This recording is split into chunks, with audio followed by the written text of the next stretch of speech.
8'e sağlık tüm hızıyla devam ediyor. Evet, bugünkü misafirimiz Doktor Nedim Ardiç. Hoş geldiniz Nedim Bey. Hoş bulduk Beyhan Hanım. Evet hocam, saç ekimi aşamaları nelerdir? Saç ekiminin öncelikle bir hazırlık aşaması var. Ve saç ekiminin kararını verdiği o hazırlık aşamasından sonra operasyon aşaması var. Bir de operasyon sonrası var. Ama bunları kendi içlerinde de ayırabiliriz. Hazırlık aşamasını bu fizik muayenesi, tetkiki, hastanın incelemesi de ayırabiliriz.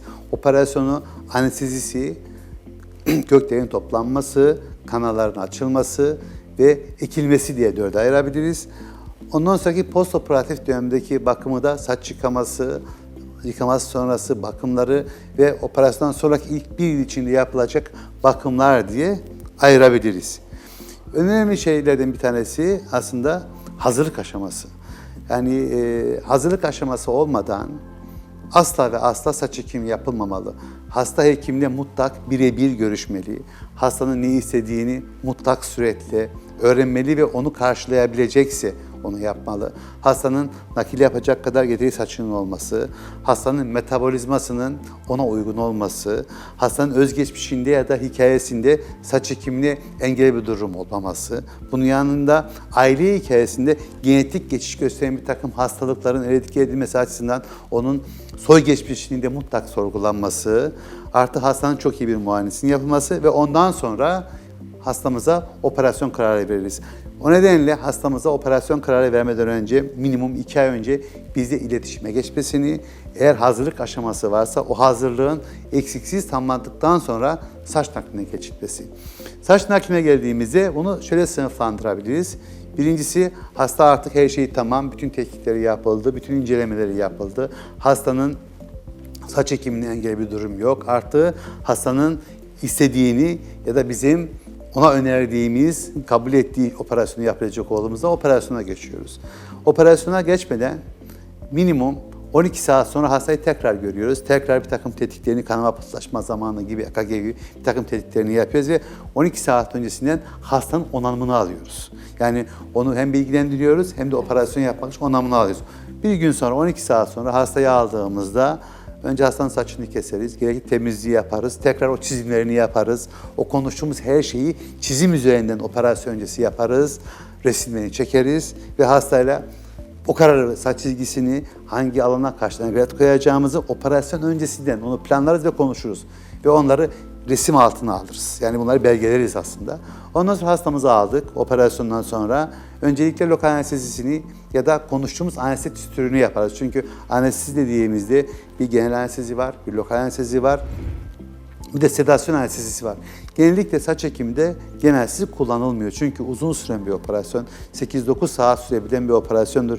Düşünün ki bir hastaya 8-9 saat genel anestezi vermek inanılmaz büyük bir risk. Yani bir kalp ameliyatından bile daha uzun süren bir operasyonda bu kadar uzun süre verilen bir anestezinin ben doğru olmadığını düşünüyorum. Yani saçlanmak için öyle bir anestezi almaya gerek olmadığını düşünüyorum. İkinci anestezi türümüz ise sedasyon yaptığımız anestezi. Bu anestezi yine çok nadir kullanırız. Kendi kliniğimde yaklaşık olarak 100 kişi başvurmuşsa yaklaşık 7-8 kişi de kullanıyorum. Kimde kullanıyorum? Hasta panik atak varsa, ağrı eşiği çok düşükse, iğne gördüğünde ya da kan gördüğünde bayılıyorsa bu tip hastalarda sedasyon yapabiliyoruz. Çünkü o biraz daha sedasyon konforlu oluyor. Ama konforlu olmasının yanında ama yine de sonuçta sistemik bir anestezi verildiği için kısmen güvenlik marjı açısından bence lokal anesteziden biraz daha düşük güvenliklidir. Çünkü sedasyon yaptığımızda hem lokal anestezi yapıyoruz hem sedasyon anestezi yapıyoruz. İkisini mutlak birlikte kullandığımız için yine güvenlik açısından ben çok da mantıklı olmadığını düşünüyorum ama hastanın konforu açısından rahatsızlığı yapılabilir. Genellikle saç ekimi lokal anesteziyle yapılır. Öncelikle hastamızın temizlikini yaptıktan sonra, sterilizasyonu yaptıktan sonra bir lokal anestezi yapılır. Lokal anestezi uygulamasından sonra o toplamayı planladığımız, o çizimlerini yaptığımız, kendimizce hesap yaptığımız o anda hayalini kurduğumuz miktardaki saçı sağlam bir şekilde öncelikle toplarız. Topladığımız saçları belli bir düzen içinde onlara dizeriz, onları belli sınıflara ayırırız. Nasıl sınıflara ayırırız? Örneğin çıkarttığımız greflerde birlik, ikili, ender olarak üçlü de olsa onları sınıflarız. Sebebi de şu, yerleştirirken onların greftlerin içindeki folikül sayısına göre ekim yapıyoruz. Ve hesaplarımızı ona göre yapıyoruz. Çünkü diyelim ki hastamızda çıkarttığımız 3000 greft çıkarttık. Eğer bunun 1500 tanesi tekli ise o ön tarafa kanal açarken, çünkü o tekli olan kanalları gene ön tarafa koyuyoruz. Kanal sıklığını biraz daha fazla açıyoruz. Bir arkaya ikili koyacağımızda o zaman kanal sıklığını biraz daha azaltıyoruz. En arkaya üçleri koyuyoruz, o zaman biraz daha azaltıyoruz. Buradaki maksadımız şu: bir, bakıldığında hastamızın saçlarının doğal gözükmesi, hiçbir şekilde ekim olmadığının belli olması ve derisi gözükmeyecek şekilde sıkı olması. Bu şekilde toplamamızı yaptık, onları sınıflara ayırdık. Sınıflara ayırdıktan sonra onları özel bir sıvıda, özel bir sıcaklıkta bekletmek lazım. Çünkü çıkarttığımız greftlerin böyle sınırsız sayıda bir ömürleri yoktur. Her ne kadar artı 4 santigrat derecede çıkartılan greftlerin yaklaşık 12-13 saat yaşayacağı iddia edilse de ben artı 4 santigrat hiçbir zaman hiçbir grefti 6 saatten daha fazla bekletmiyorum. İlk çıkarttığım kökleri ilk ekiyorum. Son çıkarttığım son ekiyorum. Bu şekilde bir ameliyat 8 saati, 9 saat asla verse geçirtmiyorum. Bu şekilde de greft kaybını ortadan kaldırıyoruz. Evet, bunları çıkarttık. Belli sıcaklıkta, belli bir sıvının içinde beklettik. Ondan sonra o greft sayısı kadar kanal açıyoruz ve onları planladığımız şekilde cilde yerleştiriyoruz. Ondan sonra operasyonu bittikten sonra ben kendi açımdan bunu söylüyorum. Bu sadece beni bağlar çünkü genellikle ekim alanı, yani transfer yapılan, nakil yapılan alan açık bırakılır. Ben kafanın tamamını sarıyorum. Hem ekim alanını sarıyorum, hem topladığım o döner arayı komple kapatıyorum ve mümkünse 24 ya da 48 saat bunun kişisel özelliklerine bağlı olarak kapalı tutuyoruz. 24 ya da 48 saat sonra hasta bize tekrar geri geliyor. Onu açıyoruz, pansuman yapıyoruz, donör sahayı kapatıyoruz. Ama açık kalan bir 24 saat daha, ekim alanı 24 saat daha açık kalıyor. Onu bir gün sonra bir daha çağırıp yıkamasını yapıyoruz, gerekli eğitimlerini yapıyoruz ve artık ondan sonra hasta kendi saç yıkamasını, kendi bakımlarını yapabilir. Onun yanında operasyon sırasında biz hastamızın cilt altını gördük, cilt altını biliyoruz. Operasyon öncesi yaptığımız hazırlıklarda hastada var olan eksiklikleri biliyoruz. Ona göre hastaya örneğin eğer mezoterapi gerekirse mezoterapisi için bir takvim hazırlıyoruz. Eğer bir PRP gerekiyorsa o PRP ile ilgili bir takvim hazırlıyoruz. Artık kullanması gereken, örneğin operasyon öncesi baktık ki ferritin seviyesi düşük, vitamin B12 seviyesi düşük ya da folik asit seviyesi düşük, bir takım eksiklikler var. Onları tamamlayacak bir takım tedaviler veriyoruz. Ayrıca eğer ki operasyon öncesinden gelen, daha sonra bize bir şüphe uyandıran bir durum varsa belli aralıklarla tetkiklerini istiyoruz ve hastamızı bir yıl boyunca takip ediyoruz. Bir yıl sonunda artık hastamızın saçları tamamlanmış oluyor ve hastayı takipten çıkartıyoruz. Aşamaları kısaca böyle. Hocam peki saç ekimindeki hedef ne olmalıdır? Bunu nasıl karar veriyorsunuz? Mesela normal bir kişide saçlı alanda kaç tane saç vardır? Şimdi az önce söylemiştiniz 40-45 civarında olması gerekir ekilen alanda. Evet. Normali nedir?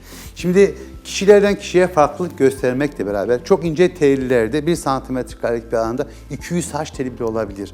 Ama orta düzeyde kalınlıkta saç teli olan bir insana da 150 civarında olduğunu için kalın tellilerde böyle gül bonus gibi görülen kıvırcık saçlarda 1 santimetrekarelik alanda 110-120 arası saç teli vardır. Bu benim kendi gözlemim. Bunları sökerken, toplarken ince telli olan bir insanın donör sahasında minimum 60 tane bırakıyorum. 60 taneden daha az bırakacak şekilde nakil yapmıyorum. Ekerken de 55-60 tane ekeceğim alana ekiyorum. Örneğin orta düzeyde kanlıkta olan bir hastada, siyah telli bir hasta, bunu 40-45 yapıyorum. Çok kalın telli, kıvırcık saçlı bir hastada ise bu 40'ın altına 35'e dahi inebiliyorum hocam. Yani bunu belirleyen cildinin rengi, saçın rengi, saçın kalınlığı, saçın kıvırcık ya da düz olması, bunu belirleyen bütün etmenleri beraber değerlendirmek lazım. Bunun standart bir şeysi yok. Bu kişiye özeldir sevgili hocam.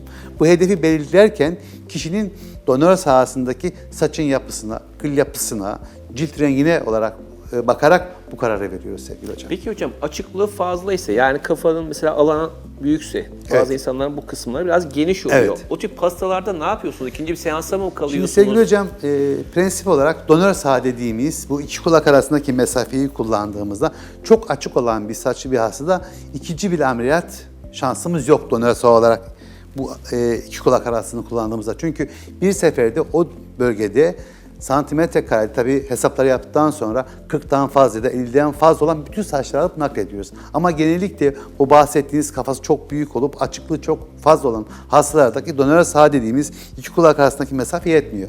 O zaman hastaya ikinci seans sakaldan yapabiliyoruz, göğüsten yapabiliyoruz, karından yapabiliyoruz, genital bölgeden, kol ve bacaklardan nerede kıl varsa onları nakledebiliyor sevgili hocam. Ama nedir? Çok fazla açıklığı varsa bazen 4-5 ameliyat daha yapmamız gerekebiliyor sevgili hocam. Nedim Hocam, vermiş olduğunuz değerli bilgiler için çok teşekkür ediyoruz.